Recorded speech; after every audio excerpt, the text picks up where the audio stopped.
Sunday, October 28th, 2012, 5:48 p.m., my home in Oregon. I wanted to discuss what PTSD is, whether or not it is exclusive or not exclusive to a particular type of person, to a particular category of person. No, it is not. PTSD is something that's been around as long as humans have been around. Post-traumatic stress disorder, or as my psychologist, my VA psychiatrist, actually likes to document it as readjustment disorder. You'll hear it named quite a few things in our society. It is largely prevalent since about 1987 or 8. It became widely prevalent right after the Gulf War. We now recognize it in our Vietnam vets, obviously in our current OEF, OIF, 1 million or so veterans. It takes on many forms. No, it is not exclusive to the military. It is absolutely not exclusive to the military. It's not exclusive to male or female or any age range or demographic. It is, in its most simplest definition, a psychological disorder of fitting in or readjusting into a non-stressful environment after a stressful event has occurred to you. That could be a car accident. Honestly, that could be your father spanking you when you're 8 years old, your mother being shot, you being shot at, you being raped, you being fired from a job. It doesn't really matter. It's what we perceive to be stressful in our life. Having said that, one of the very absolute first things the Marine Corps does to you when it sees you on the yellow footprints, when you see a drill instructor, is start the process of stress inoculation, overwhelming you beyond belief at that point in time, in that circumstance, with so many things that you either completely collapse. In most cases, that's exactly what happens first. Either physically sometimes as well, but definitely psychologically, emotionally, intellectually, to the point where you have to breathe, realize it's all going to happen, and then you learn to deal with it. The Marine Corps cites ancient Asian cultures, ninjas, would repeatedly break their knuckles, their fingers, over and over, because each time that your knuckles and your fingers grow back, they grow back stronger than they were previously. They are inoculating their bones from fracture, from damage. The Marine Corps does that with its Marine Corps Martial Arts Program, MAP. We call it nerve dampening.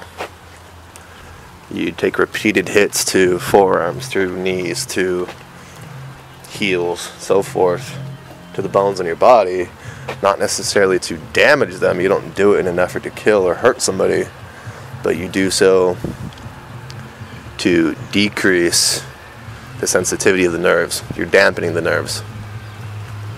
What I like about Oregon is I'm sitting right here watching my vineyard, and there's a tall deer, a buck, about 15 feet in front of me, now running back into the vineyard. Good thing my dog's inside. Back on topic, these stress inoculations are extremely, absolutely pivotal, vital to the collective mission, the collective heartbeat and health, mission efficiency of the entire Marine Corps, of the entire military, for the most part, as well as the independent operator, the Marine, the soldier themselves, that contractor, that person involved in the action at that point in time. What they're doing is allowing us to adjust to a situation that's going to become much more strenuous and stressful than our life had been previously. They make us stronger.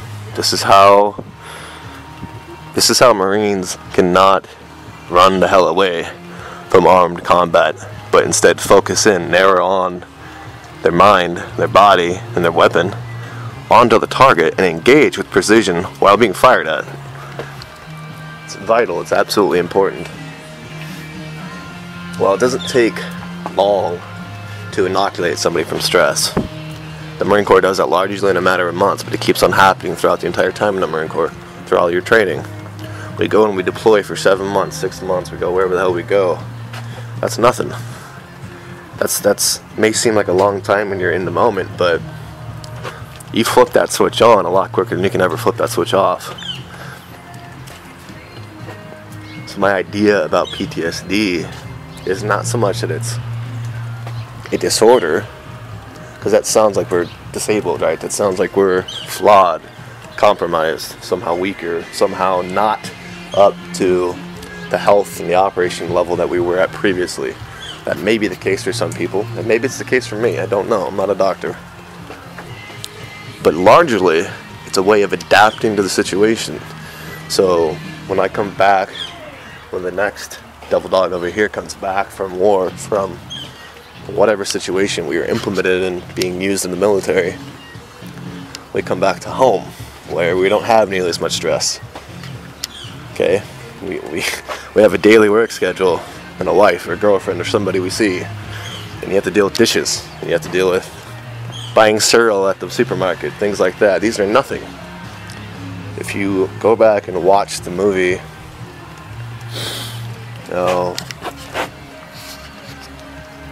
The Hurt Locker, the main character, toward the end of the movie, you see him come back home, and he is with his wife, his family, his kids, his small children that he really hasn't seen very much because he's been to war so often. He's a soldier. There's a particular scene when he is walking through the supermarket, the commissary on base, alone, and he's picking out cereal. And there's no dialogue, there's no real actions of anybody else in the scene. It's really just him looking at a wall of cereal in the commissary. What he's doing is wondering, how does he make a decision? Why does it matter? Why am I here? He's having a problem adjusting to normal life out of combat, making decisions that do not have permanent, lifelong lasting impacts or life-ending impacts. He proceeds after a moment or two of really just kind of looking blankly at all the cereal options to shoving mass amounts of them into his cart and leaving. Okay? It's a very important part of the movie. A little bit farther down the storyline, he ends the movie back in country. He is walking out of a military transport plane and steps foot on deck again as the movie ends. Some people, the idea behind that is that some people find a place in this new heightened, stressful world which they had become inoculated, which they had become infused with and armored against, and it becomes a safe haven. This is their normal operating procedures. This is the behaviors that they take and they execute on a normal day-to-day basis. And it may sound absurd or sound crazy to somebody who has not done it before, but sometimes, and I will speak for myself as well as other people that I know closely, sometimes all we want to do is get the fuck away from here and go back. Go back to war, go back to Iraq, go back to Afghanistan. Because things made sense there. Things are not personal. Somehow we operated better there than we can here. And that may be an element or form, or maybe that might even be the actual definition of PTSD or readjustment disorder.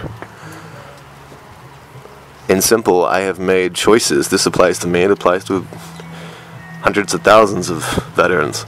I have made choices and had responsibilities that had the impact of a mission, of a unit, of 500, 900 Marines, of myself, in a lot of ways, of an entire nation's war effort. The life or death consequences. Now I come back here, I'm out of the military, and I go work for somebody, and I have a boss that's a lazy piece of shit, doesn't know how to clean himself, doesn't know how to talk, looks like he still lives with his mom. How am I supposed to respect that person? How am I supposed to care or take seriously my objectives and my responsibilities in this normal job? Readjustment disorder. You have embraced armor, or tactics or psychological abilities that have allowed you to operate at such a high tempo in such a dangerous place, physically and psychologically. Sometimes those come through for you. They protect you and they keep you alive. When you engage a target, when a target engages you, when you think you might die now, tomorrow, you think your friends might die now, tomorrow, you embrace those things. They lock into gear. They're done. That's a part of you. That is armor that will never come off again. You have adapted to survive, and it has meant your survival to you. Had you come back here to this beautiful land where I can sit here and watch a deer walk in my front yard, and I can drive to the supermarket and buy any kind of food I want, wear whatever I want, and not have to worry about somebody blowing my ass the fuck up, killing somebody, or seeing somebody hung in the middle of the street, or driving over a bomb. How am I supposed to come back here and operate effectively and fluently? Well, I don't know. That's what the purpose of this manuscript is for. That's my problem, it's your problem. It's 100,000 other veterans' problems. Honestly, it's the problem of a lot of people that are not in the military. Obviously, for the sake of this manuscript for Warfighter, we're focusing on the military aspect of PTSD. It's long-term ramifications, it's short-term ramifications. In the short term, honestly, PTSD makes us hard-ass motherfuckers. That's all it does. It's not an exaggeration. It makes us able and capable to do things that you or the next person would normally not be able to, or perceive that they never could be able to do. But then we don't second guess it. It's nature. It's part of us. I never believed, I never disbelieved, but I never gave it much thought in boot camp and all the movies and the literature and training when they told us Marines don't run from fire, they run toward fire. I never really thought about it until it actually fucking happened. And then it was a systematic series of tactical movements and executions. Like a video game, not gonna lie. When you start hearing or seeing rounds impacting around you. In fact, I heard the first one. I never heard the ones after that. The likelihood is that there were multiple rounds impacting around me and my squad that particular day. And if you follow Lieutenant Colonel Dave Grossman's book on killing, on combat, he talks about the biological functions of your body and what happens when combat occurs, when you're involved in combat. You lose sonic awareness. You may lose depth. You may have tunnel vision. A lot of your senses get cut off, and you focus on one or two particular senses. I remember specifically myself and being somehow congruently aware of the other Marines around me doing the same thing. Stopping, freezing, figuring out where that round came from, honing in on the target and figuring out how to get to it, provide cover fire, provide defensive fire, maybe run after it in an offensive objective and to capture it. We didn't run like fuck. We didn't frantic and throw our hands in the air and scream, "Oh my God, I'm being shot at." No, we stopped, we listened, we honed, and we engaged. Without thinking about it. No one gave me the order to do so. I didn't give the order to any other Marines to do so. We just did it. We all did it collectively, instinctually. How am I supposed to turn that off? The other day I went to a bar to pick up a friend and give her a ride home, and there's a gentleman in there that I'd never seen before. A very talkative guy, very respectful. He greeted me instantaneously and asked what my relationship was to whoever's in the bar and how my place worked out there. He further talked to me about the military and about me being a Marine in combat and so forth. He's probably in his 30s and he's never been in the military. He had a lineage of fathers and grandfathers in wars, but never been in it himself. And he had made comments or questions in the tone of, well, what does it take? How can you do that? What do you have to do? What do you have to become to be able to do this kind of a thing? Because this is obviously not normal, right? And I remember watching just recently with the same friend, First Night, came out in 1995, the movie, and there's the very beginning introductory scene has the main character fighting with swords with other townspeople in kind of a circus attraction where he's fighting them for, not really fighting them, but he's contesting them for money.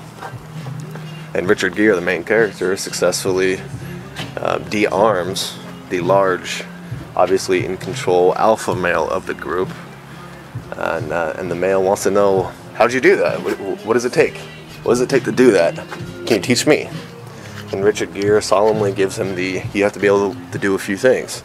You have to be able to do this, and this, and this. And he gave him a few requirements, and the guy said, okay, yeah, I can do that, I can do that. Richard Gere concluded with saying, and you have to be willing to die. And that interaction was very real. Obviously, I wasn't in the Marine Corps ever by the time that I saw this movie the first time as a kid. The other character, the alpha male who was competing with Richard Gere, didn't respond. He had a very peculiar look on his face, and that was something that he had to really swallow.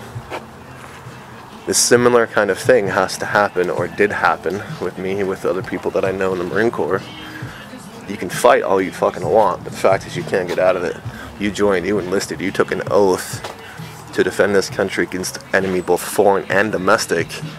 You basically waived every fucking right you ever had as an American citizen. And you are now a machine, part of a large machine designed to protect this country at all costs. Okay, and you can fight with that all you want. There are people that do it in boot camp. You see them, they don't go very far. Their life sucks. They are in denial. They are scared. And they do not make it. And they shouldn't make it because they would get you fucking killed in combat. Or worse, they'd get themselves killed and they get other innocent people killed. They'd compromise mission integrity. These are the people that do not accept their potential sacrifice. I mentioned this briefly in another voice recording. You just have to accept, I could fucking die. There's a lot of ways I could fucking die. I'm pretty well used to being shot at. I'm pretty well used to the idea of somebody putting a gun on me and the idea of me dying via a bullet. Once I embrace my already given potential sacrifice, I become not so afraid of dying. Death in itself doesn't scare me. Of course, I don't like pain. I don't want to be tortured, okay? I don't want to be killed either. But I accept that possibility. I accept that it is me, that way it is not you. That way it is not my mother, it is not my niece, it is not my daughter, it is not my brother, it's not my father, so forth. You have to be willing to accept that. Well, like those gears that I mentioned previously, Lieutenant Colonel Dave Grossman mentioned, vicariously, when they change, they change. Once you take that action, once you make that thought, that choice to kill another human being, whether or not you actually need to do it or not, once you make the decision, you've changed. Well, it is similar. Once you've made the decision that you were willing to die, and more so willing to die, you're actually willing to put yourself in situations and encounters and circumstances that could very well lead you to being dead, to being tortured, to being captured, to killing somebody else.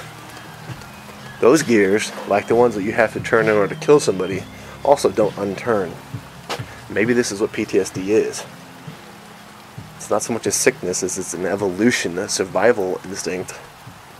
Whereas if we were a less protected society in older times, such as the Roman times or Native American times, when we were constantly at threat, people like me would never have PTSD. They would never be sick. They'd be warriors their entire life, and they would be societal protectors their entire life, because your small society would always be under threat. Threat would always be in view. We would never forget. 9/11 would happen all the time, but we would see the possibility of 9/11 happening all the time. Obviously, our society is not like that. We're so well protected that we don't know who the fuck is out there to kill us. We don't know what they want to do with us. We don't know why they want to do it to us. We get CNN and Fox News, and they tell us. The New York Times occasionally gets somebody like me who steps out and tries to give you a better idea with less political bullshit in the way. But ultimately, we really don't know. We are a very protected society. And so people like me do not need to reintegrate to be warriors anymore. We need to reintegrate to be computer analysts, to be writers, to be storekeepers, to be delivery truck drivers. I'm sorry, it doesn't work. We might be able to take in those roles and become those roles and live successfully, but we will never forget what made us who we are, what kept us alive. We cannot forget that. So maybe that is a disorder. Okay, maybe it's a handicap, a disability. It certainly poses significant problems in my life personally with loved ones, or people I would like to love, or relationships of all kinds. People describe me as being very intense. But honestly, my entire life has been intense. It's no different than somebody else's life. I'm a human, I have problems like the rest of this country does, the rest of the world does. But I've been described as tense by people in my church, by parents, since I was a kid.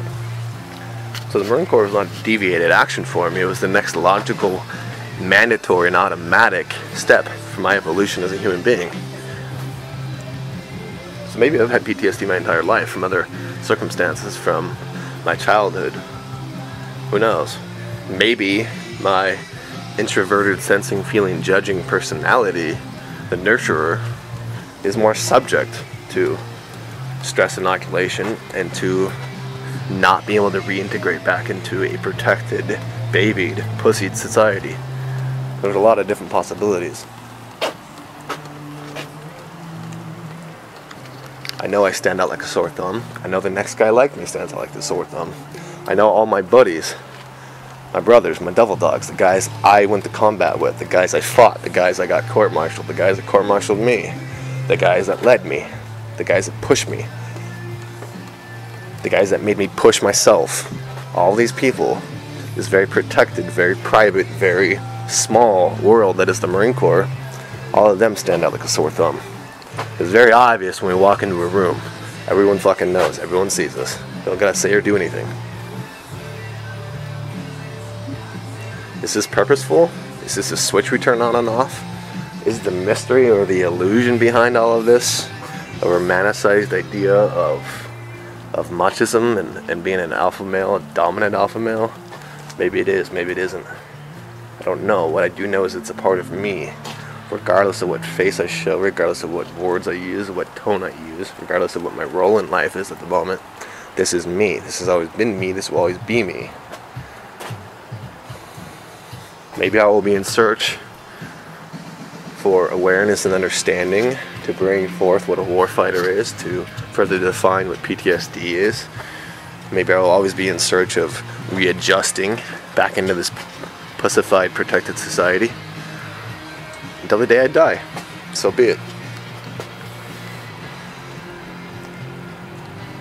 I will submit to you that I am not the only one. And likely your brother, your uncle, your father, your sister, your girlfriend, your ex-husband, your ex-wife, the people you know in your life likely have a lot of things in common with me that are warfighters. They may be at a certain stage, they may be well aware of it, they may not be aware of it at all. I was not aware of this when I got out of the Marine Corps. I knew all these things, but I didn't know how much it impacted my life, the operations of my daily life out of the military. And I'm learning that day by day. And this manuscript is me delving further into that furnace. Whether it be to burn me up, or it be to save me, to define me, or to help somebody else. I'm not the only one. There's 300,000, 400,000, 500,000 of us.